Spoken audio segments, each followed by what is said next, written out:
children, welcome to another new session of nutrition part 3. Let us recapitulate the topic which we covered the last session. We have discussed about Moll's half-leaf experiment. In Moll's half-leaf experiment, we discussed the essentiality of carbon dioxide in photosynthesis. Oxygen is produced during photosynthesis by hydrilla leaf experiment. Black paper experiment, sunlight is essential for photosynthesis. Structure of chloroplast, events in the chloroplast. Let us continue our new session, that is events in chloroplast. In events in chloroplast, splitting of water molecule, conversion of light energy to chemical energy, reduction of carbon dioxide to carbohydrates. So, children, now we will discuss the mechanism of photosynthesis in detail. That is, first one, light dependent reaction, photochemical phase, and light independent reaction, biosynthetic phase. Light dependent reaction is also called as photochemical phase because a series of reactions occur in a quick succession in the presence of light. That is why this reaction is called as photochemical phase. And the next phase is light independent reaction. It is called as biosynthetic phase. First step, light dependent reaction, that is photochemical phase. What is happening in light dependent reaction? As I told, it is light dependent reaction. Over here, sunlight is the source of light over here. So, the chlorophyll pigment on exposure to light energy becomes activated by absorbing photons. What are photons? Photons is the smallest unit of light energy. So, children, over here, please remember what is the smallest unit of light energy? Photon. And chlorophyll will absorb photons. As a result, chlorophyll will get energy. Chlorophyll will get activated. Let us go for the step 2. Now, the chlorophyll is activated. That means the energy present in the chlorophyll will perform the next function. That is, the energy in the chlorophyll is used in splitting the water molecule into two components. That is, hydrogen ions and hydroxyl ions. So, you can see over here H2O is broken down to H plus and OH minus ions. And because of the breaking of the water, that is H2O, we are calling it as photolysis in the presence of light. Photo means light and lysis means breaking. Breaking of the water molecule in the presence of light is called as photolysis. So, H2O is broken down to H plus and OH minus ions. Photolysis is discovered by Robert Hill.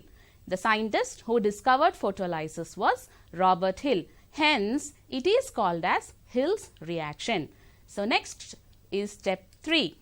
The highly reactive H plus and OH minus ions of water undergo quick change.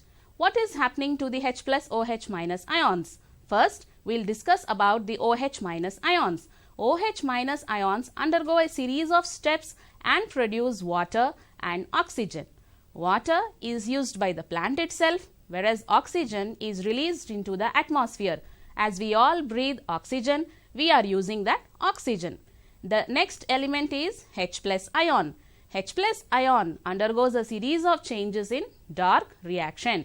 So, the step 3, we talked about H plus and OH minus ions. So, H plus ions play a major role in the dark reaction, whereas OH minus ions will produce water and oxygen. Let us go for the next topic, H plus ions. The H plus ions produced in photolysis are immediately picked up by special compound NADP. Now, this is the term which you are coming across for the first time. What is NADP? The NADP full form is nicotinamide adenosine dinucleotide phosphate. And because the H plus ions is picked up by NADP, NADP is getting converted to NADPH, that is nicotinamide adenosine dinucleotide hydrogen phosphate. So, this is the importance of H plus ions. Next, It also combines with ADP and inorganic phosphate, trap energy to form adenosine triphosphate. Let us see the full forms once again as you are new to these terms. NADPH full form is nicotinamide adenosine dinucleotide phosphate adenosine triphosphate. So, children, please remember these two words, that is NADPH and ATP, as you will be coming across these terms in the further classes. Next, ATP and NADPH are formed at the end of the light reaction. So, these are called as assimilatory powers. So, you have to remember assimilatory powers. What are the powers released in light reaction? Are ATP and NADPH. This is the schematic representation of light reaction. So, in this schematic representation, you will understand that the chlorophyll is absorbing the sunlight and it is getting excited. It undergoes a series of reactions and NADP is getting converted to NADPH with the using of ATP, that is adenosine triphosphate. Let us go to the second phase of mechanism of photosynthesis, that is light independent reaction, which is also called as the biosynthetic phase. Now, the term dark reaction or light independent reaction does not mean that they occur when it is dark at the night. It only means that these reactions are not dependent on light. That is why the heading itself is indicating that it is independent of light. Now, in the step 2, a major event takes place. What is that? The hydrogen of the NADPH is used to combine with carbon dioxide by utilizing the hydrogen of the NADPH. That is, the NADPH will combine with carbon dioxide and it also uses some energy and it produces glucose.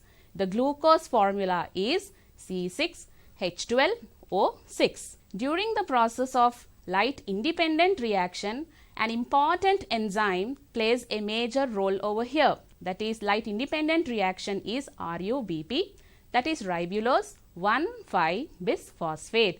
So, please remember this term also and make a small homework in the home as this word is new to you, ribulose 1,5-bisphosphate. What is ribulose 1,5-bisphosphate?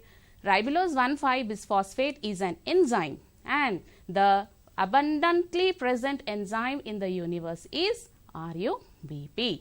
So, the number of steps using certain special intermediate compounds and enzymes, that is RUBP, is the compound which accepts carbon dioxide in this process. Finally, the glucose is converted to starch. So, NADPH accepts carbon dioxide and develops into glucose. That glucose is converted to starch. The enzyme which is helping this process is RUBP, ribulose 1,5-bisphosphate. This is the schematic representation of dark reaction. What is happening in the dark reaction?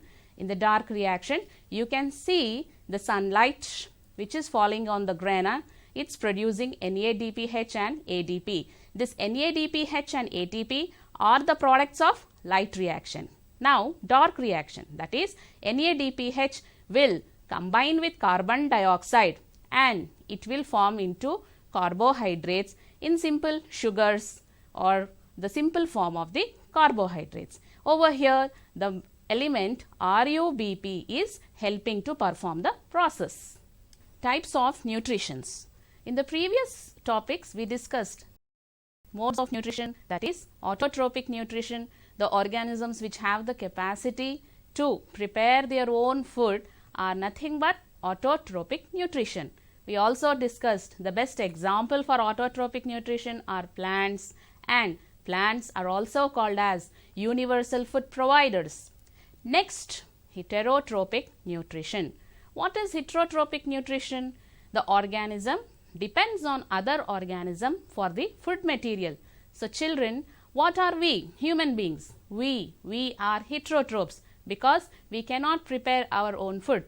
You might be telling, Madam, we cook food at home, But no, that is not the correct way. As plants are having chlorophyll, they prepare their own food in the similar way. We cannot do that process. We are heterotrophs. Next, in heterotrophs, we have mainly three types of nutrition. What are they?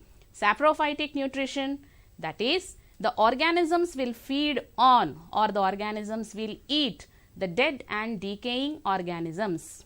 Parasitic nutrition, over here the organism feeds the other organism without killing them. So, the plants and animals without killing them, that is parasitic nutrition. Holozoic nutrition, food is consumed completely into its body, that is ingestion, digestion, absorption and assimilation and digestion. Saprophytic nutrition, the best example for saprophytic nutrition is yeast, molds, etc. And for parasitic nutrition, the best examples are the lice on your head and the tapeworms inside your stomach. Holozoic nutrition, the best examples are the amoeba, paramecium, etc.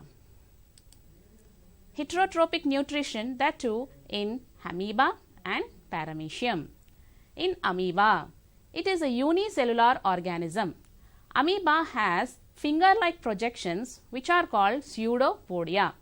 With the help of the pseudopodia, this amoeba will capture the food material, and the captured food material is completely engulfed into its body.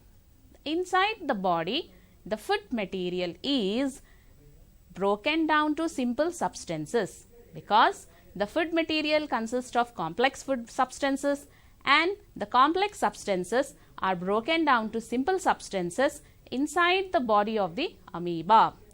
After the breaking process, the simple substances are absorbed by the amoeba, that is in the cytoplasm, by the process of diffusion.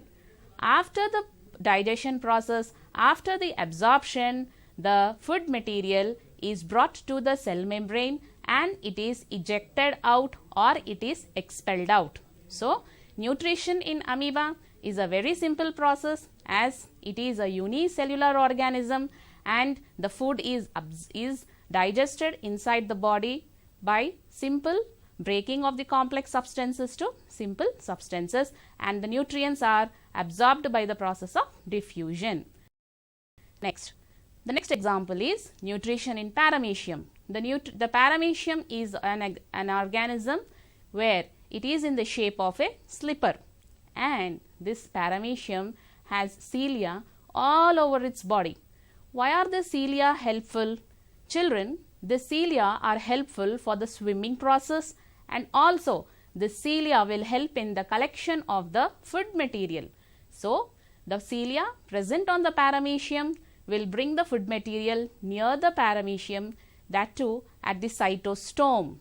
So, children, the paramecium takes the food material through cytostome and it engulfs the food material, breaks the complex substances to simple ones, and the same process as in amoeba. It absorbs the nutrients and it expels the material, that is the waste material, out of the body.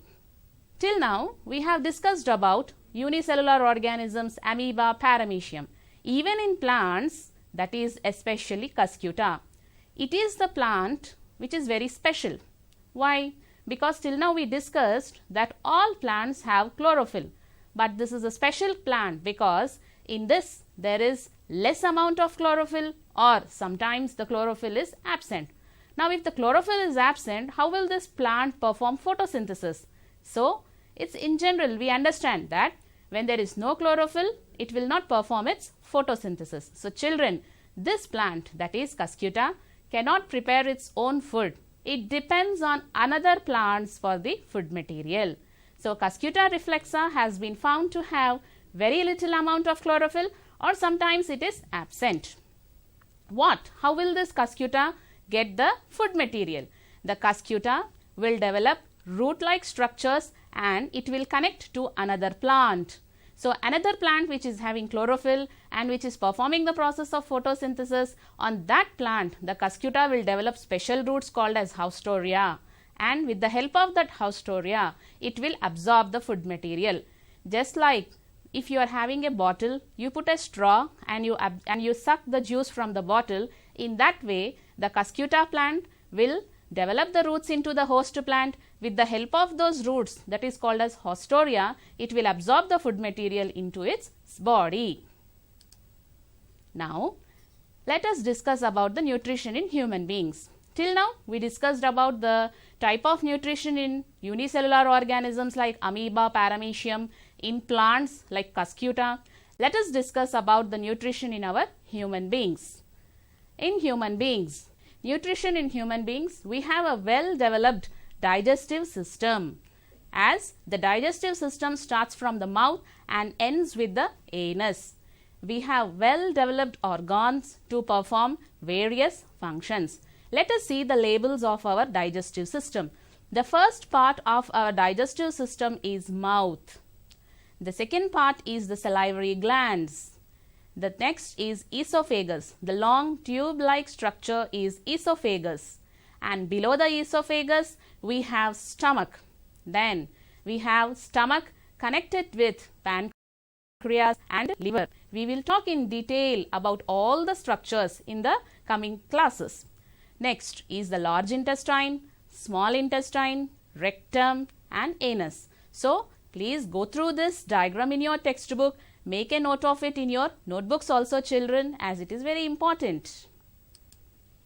Passage of food through the alimentary canal or gut.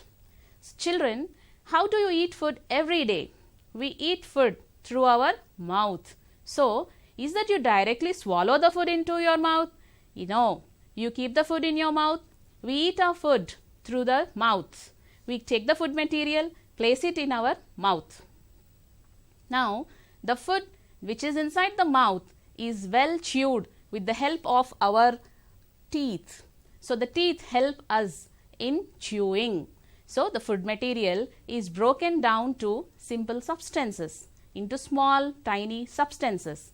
Now, the glands which are present in our mouth, that is the salivary glands, will help us to make the food material slimy. Now, children, you might be thinking how the saliva is being produced. Saliva is produced in our mouth because we have salivary glands. How many glands are we having? We are having totally 3 glands. What are they? We have 3 glands near the ear, under the jaw and under the tongue.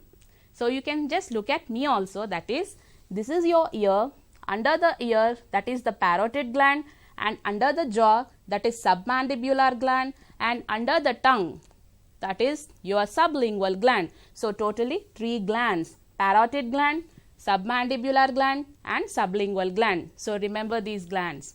Why are we talking about these glands? Because these glands help us to make the food material slimy, because these glands are producing saliva. Now, what is present in saliva? Saliva mainly contains an enzyme amylase, that is also called as ptyalin. What is this amylase doing?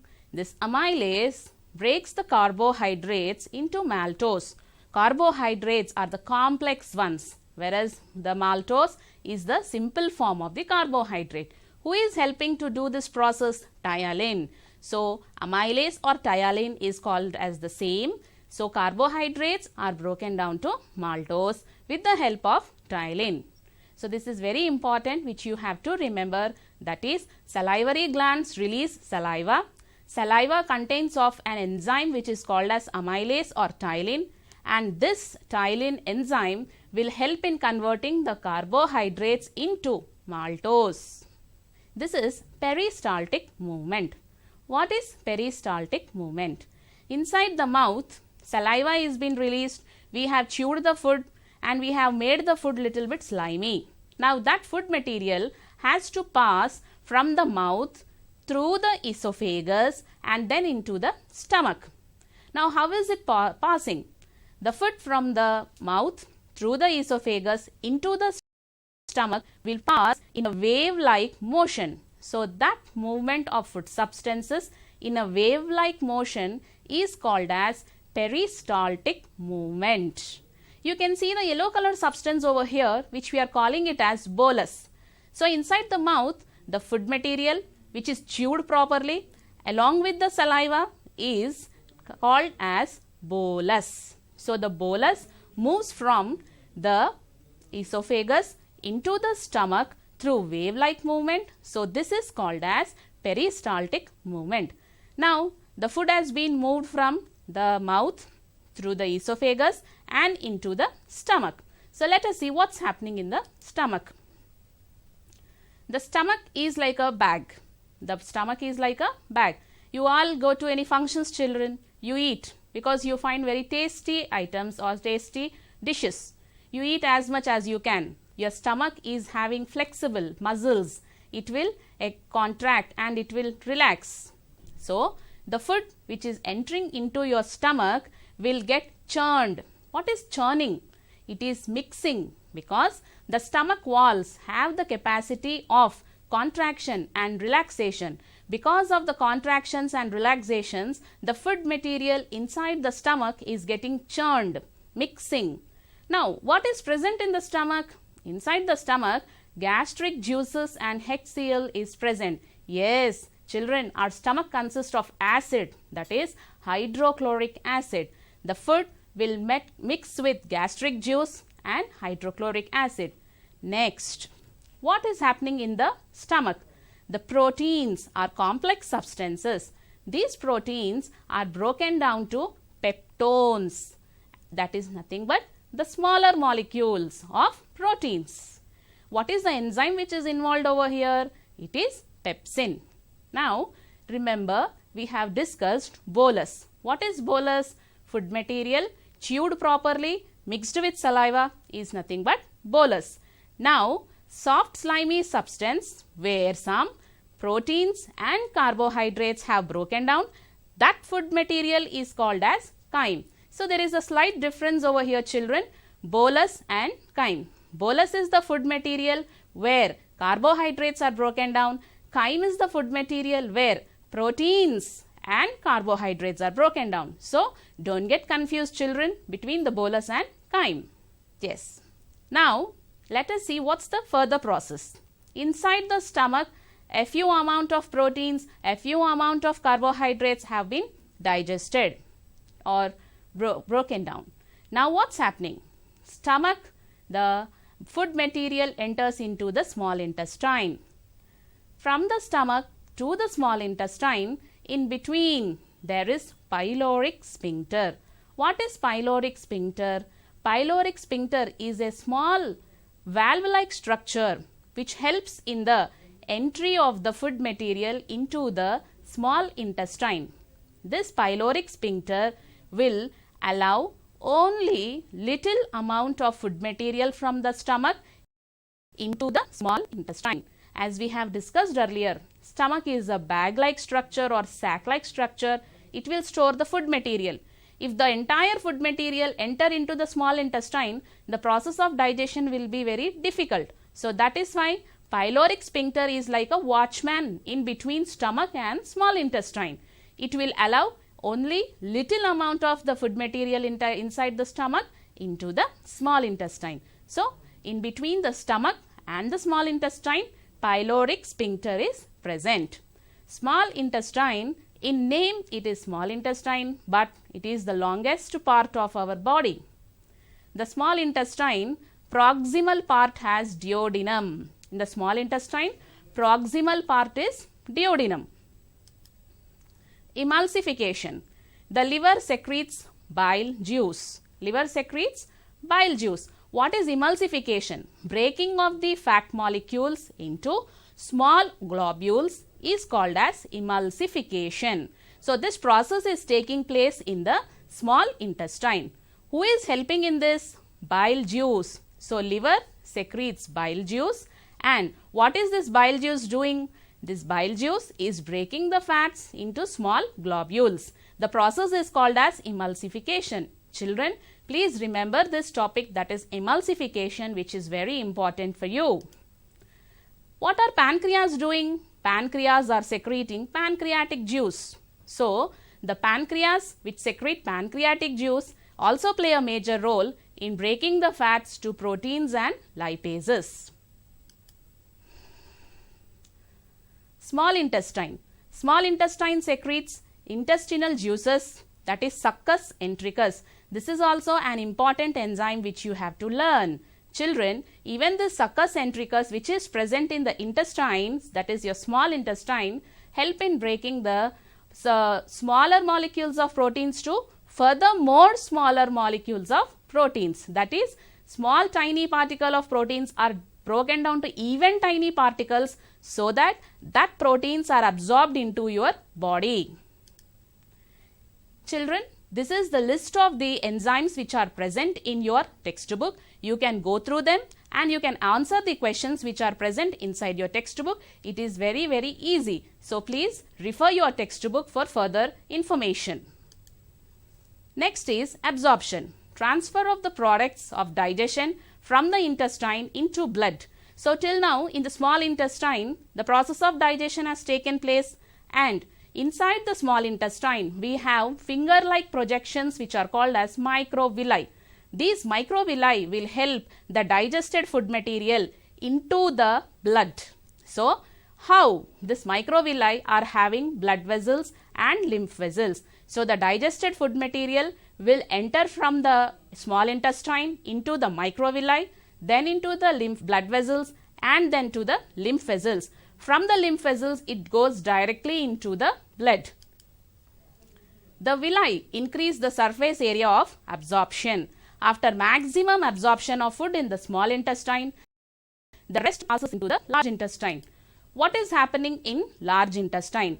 In large intestine, maximum absorption of water takes place, and the waste material is stored in the rectum, and from the rectum it comes out through anus. So, the removal of undigested material from the body through anus is called defecation.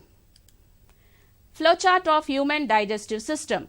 We are eating our food through the mouth, and then from the mouth through the buccal cavity, it enters to the pharynx, esophagus, stomach, and after the stomach we have duodenum, where liver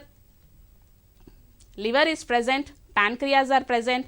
Liver gives bile juice, pancreas give pancreatic juice, and from here small intestine, from the small intestine into the large intestine, then the rectum and the anus. Children, let us go through the topic which we have discussed till now. What we have learned till now, that is, during photosynthesis, the important events which occur in the chloroplast are conversion of light energy into chemical energy, splitting of the water molecule, reduction of the carbon dioxide to carbohydrates.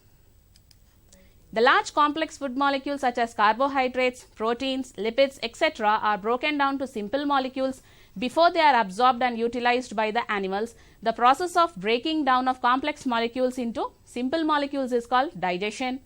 The digestive system includes the alimentary tract and several associated organs of digestive glands. The functions are ingestion, that is taking food into your body; digestion, that is breaking of the complex substances into the simple substances, that is digestion; defecation, the passage of the undigested food material from the body by the way of anus; absorption is the digested food through the walls of the alimentary canal, particularly the small intestine, through the circulatory system. Now, children, we have discussed the topic of nutrition. In this, we have discussed about the digestion and all. Let us give me some homework to you. Improve your learning. Explain the structure of chloroplast with a neat labeled sketch. What is the substance that connects light reaction and dark reaction? How is the small intestine designed to assimilate the food? Explain. How are fats digested? Where do they get digested? What is the role of saliva in the digestion of food material? For better understanding of the concepts, solve the worksheets which are present in our official website SCERT. Thank you.